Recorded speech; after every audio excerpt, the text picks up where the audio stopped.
Mark, team gave it all they got. Obviously, come on the short end of the stick, but outshoot them 41-22. So, what did you see from your team tonight? Well, I definitely saw, the effort was there, and there was certainly no quit in them, as they've given us all year. So, proud of them, and we just couldn't find the back of the net. Their goaltender was obviously great. They played well in front of them, blocked a lot of shots. And it's just one of those things where you couldn't find the back of the net, but we certainly had a lot of looks and a lot of pressure in the O-zone. It's been a bit of an unusual week in the sense that you went 2 regular season games kind of meaningless, but against Texas, and then to have to go into the playoffs against them the last 2 days.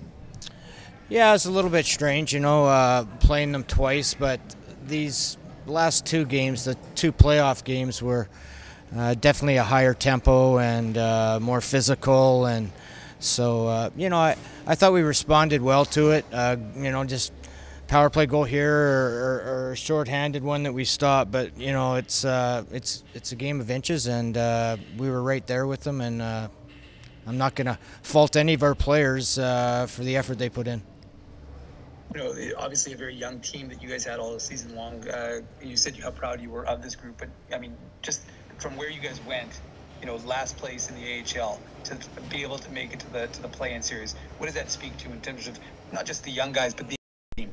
Well, I think the entire team came a long ways. I think back around Christmas time, we were on an 11-game losing streak and in dead last place, and they learned to play together as a group, and they became a real team, and so that was something to be proud of. The young guys got better. I thought a lot of our veteran guys had career years, and there was a lot of success around this team this year for me.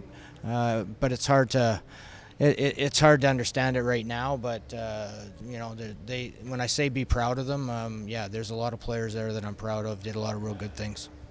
Maybe just a word on your goaltender, Thomas Milic came in. He was probably also a big part of that turnaround. Obviously a rookie playing his first season in the pros. What can you say about his effort for you for the entirety of the season he was with you? Yeah, I thought he was very composed, for a young kid coming in and taking the starter job and taking us out of the basement and into a playoff position, and he did very well, and I have a lot of real good things to say about him. I think there's, we don't know how far he can go, but he certainly looks like he's on the right track.